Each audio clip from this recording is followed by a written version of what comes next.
Hey everyone, welcome to another episode of 10 Minute Marvel. I'm your host, Petter. Today on 10 Minute Marvel, we have a new teaser spot for the Eternals, as well as board game news in the news segment, and of course we have What If to talk about. So, before I get into all of that, I want to thank you all for listening. I hope that you're enjoying the podcast. If you are, please consider sharing it with your friends, subscribing, or leaving a rating and review. All of those things help more people find the podcast and join into the community. You can find the podcast over on iTunes, Google Podcasts, Stitcher, and Spotify. So let's get on to the news. I'm going to start with the Eternals teaser because, we're basically a month away from the Eternals coming out. Very excited for that. Very interested to see how that movie plays because the Eternals really should be big players. This new teaser really didn't show much, new, which isn't that surprising. This is just kind of the reminder that, hey, this is coming up here real soon. It hasn't made me more or less excited having watched this teaser, but I think that this is going to be a very interesting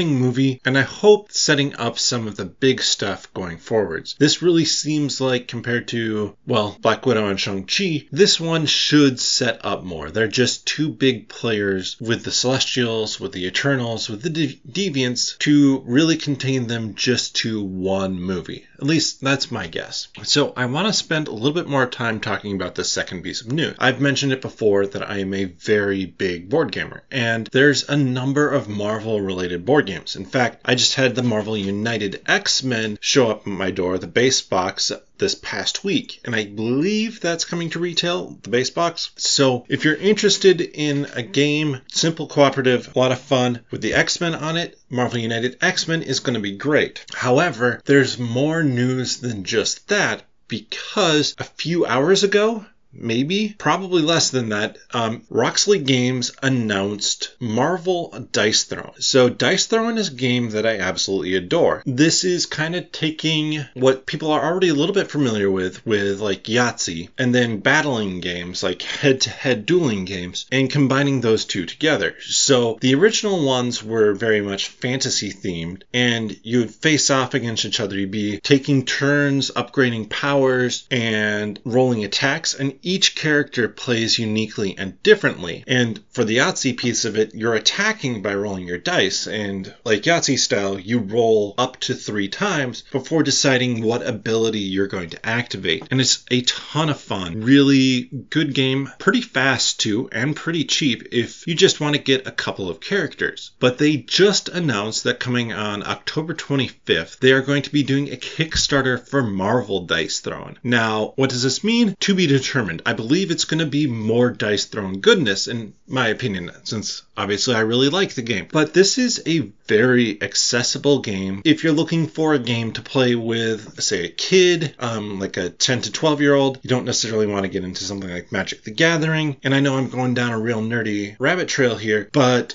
this is a very good game, very easy to teach and play, and it's going to have a Marvel theme on it now. So I'm extremely excited for this. And if you're interested in board games or interested in finding kind of that family type activity, Dice Throne is a really good game for that. And like I said, it's easy enough for anybody to pick up. And Dice Throne Marvel, I think, is going to be even better in terms of bringing people in. So because you're listening to this podcast because you like Marvel, not because you like board games, but this is a pretty easy, pretty good, straightforward 2-player, and you can play more, board game that I'm really excited to see what characters we get. Right now, I don't know. Going off of what I've previously seen from like some of the other games, they tend to start out with characters like Black Panther, Captain Marvel, Iron Man, Captain America, kind of the bigger players from the original phases of the MCU. And I would guess we're going to see something fairly similar with that. Marvel Champions had like a few interesting ones like She-Hulk and Spider-Man thrown in there who aren't necessarily those initial starting characters. And Captain Marvel isn't either, but kind of a big player within the MCU. So I think it'll be interesting to see all who they come out with. Probably 4 boxes with 2 characters a box, or you can get all of them together as one. So 8 different heroes or villains that you can play as. And that takes us to our main topic. And I don't have anything after What If, just because I knew it was going to take me a little bit longer to talk about Dice Throne. But we have the second to last, the penultimate episode of What If, And this was such a good episode. It starts out like, okay, what if Ultron had won? So really, what if instead of the plug being pulled and Ultron not being uploaded into Vision's body, instead there was no Vision. It is just Ultron taking over that body. And turns out it's a really good thing they got that uplink stopped, because Ultron with all the Infinity Stones is terrifying. Even with one, he manages to slice Thanos in half, who had 4, without kind of any hesitation. And I know for some people that was a little bit of an odd bit in there. Like, they didn't really face off. It was just over like a snap, and I get it.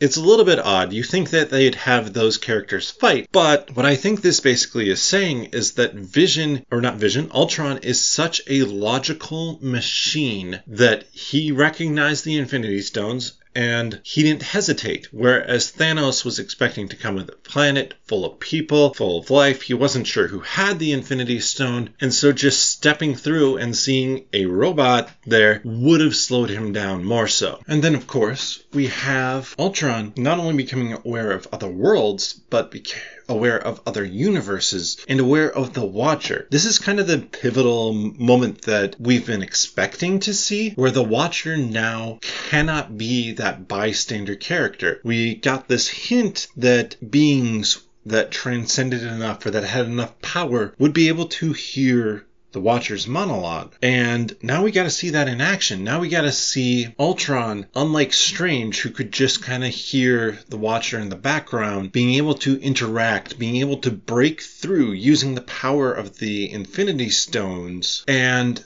take the fight to the Watcher, this powerful being that he knows potentially can stand in his way. So, really good episode. And now, with the ending of the Watcher there in that little prism of the world that Strange Supreme has left, I think we're going to see him form the team. I think that Strange Supreme, he knows, is powerful enough to help him reach through and recruit, in some ways, all sorts of people. But what do you think is going to happen in the finale? This definitely ramped up a whole lot more compared to some of the earlier episodes. Let me know that over on Twitter. Tweet your thoughts to me at the Scando or with hashtag 10MinMarvel. Or you can leave them over in the comments on nerdologist.com. Again, thank you for listening. I give you a few ways at the beginning you can help support the podcast, but we also have a Patreon at patreon.com/nerdologist. All the money raised there goes to help this podcast, as well as the Malts and Meeples YouTube channel and nerdologist.com website.